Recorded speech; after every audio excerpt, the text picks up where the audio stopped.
Hello guys, இன்றைக்கி நம்ம பார்க்க போகிறோன்னு பார்த்தீங்கன்னா எப்படி சிக்கன் தொக்கு வைக்கலான்னு பார்க்கலாம் வாங்க. முதல்ல இதுக்கு தேவையான மசாலா அரைச்சிக்கலாம். நான் என்னென்ன மசாலான்னு சொல்கிறேன். தக்காளி, பச்சை மிளகா 2, இஞ்சி 1 பல், தேங்காய், அப்புறம் சோம்பு, கசகசா, வெங்காயம், பூண்டு, அப்புறம் கொத்தமல்லி எடுத்துக்கின்னு, பட்டை, லவங்கம் எடுத்துக்கின்னு இப்போ அதை எல்லாத்தையும் போட்டு அரைச்சிடலாம் வாங்க. இப்போ நல்லா இந்த அளவுக்கு அரைச்சிக்கலாம். நைஸாக அரைக்காமல் கொஞ்சம் கொரகொரப்பாக அரைச்சிக்கலாம். இப்போ நம்ம குழம்பு தாளிக்க போகலாம் வாங்க. இப்போ கடாயை குக்கர் வச்சாச்சு. தேவையான அளவுக்கு எண்ணெய் ஊற்றிக்கலாம்.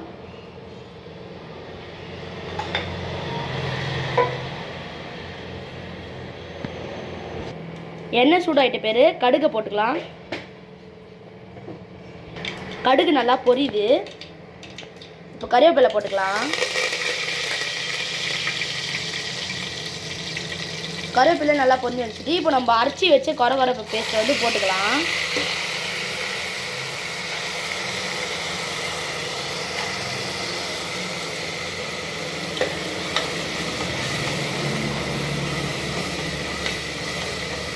நல்லா கை விடாமல் கலர்னே இருக்கலாம்.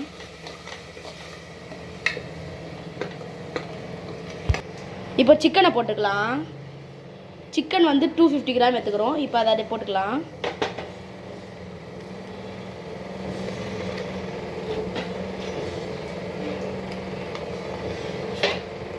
இப்போ போட்டாச்சு. கலரி விட்டுக்கலாம். இப்போ மிளகாத்தூள் போட்டுக்கலாம். 3 டீஸ்பூன் போட்டுக்கலாம். கல்லுப்பு கொஞ்சம் போட்டுக்கலாம்.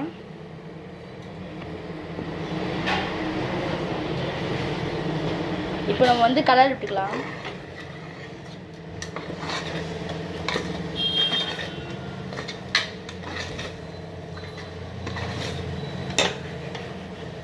சிக்கன்ல நல்லா மசாலா எல்லாம் ஒட்டிருக்கு. இதை பாருங்க.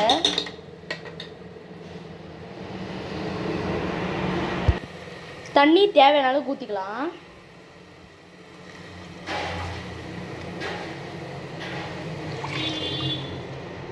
இது தொக்கு, அதனால் நிறைய தண்ணி ஊற்றிடாதீங்க. கொஞ்சமாக ஊற்றி சிக்கன் வேகிற அளவுக்கு மட்டும் தண்ணி ஊற்றுங்க.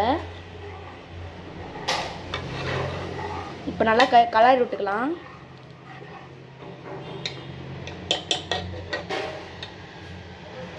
இப்போ நல்லா கொதிக்குது. இப்போ நம்ம குக்கர் மூடிடலாம். குக்கர் மூடிட்டு 2 விசிலை வச்சிடலாம். இப்போ ஃபஸ்ட்டு விசில் வந்துச்சு. செகண்ட் விசில் வரதுக்காக காத்திருக்கலாம்.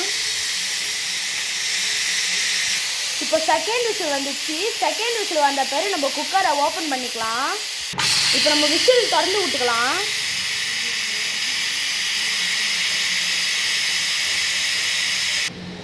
இப்போ விசில் போச்சு. நம்ம ஓப்பன் பண்ணிக்கலாம். பாருங்கள், குழம்பு எவ்வளோ சூப்பராக நல்லா கொச்சி பாதி அளவுக்கு சுண்டிச்சு.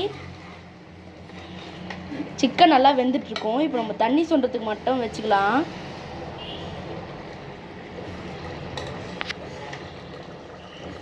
இப்போ நல்லா முக்கால்வாசி அளவுக்கு சுண்டிச்சு. இன்னும் ஒரு 2 நிமிஷம் காத்திருந்தா நம்மளுக்கு நல்லா சுண்டிடும் காய்ஸ். இப்போ நல்லா சூப்பராக சுண்டிச்சு.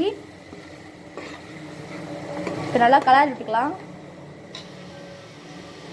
கொத்தமல்லி நம்ம போட்டுக்கலாம். நல்லா குட்டி குட்டியாக கட் பண்ணி போட்டுக்கலாம்.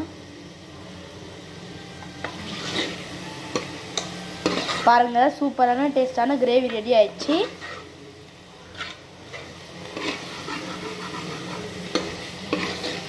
இப்போ நம்மளோட சிக்கன் கிரேவி ரெடி ஆயிடுச்சு. இதேமாரி உங்கள் வீட்டில் ட்ரை பண்ணிட்டு மறக்காமல் கமெண்ட்டில் சொல்லுங்கள். பாய்.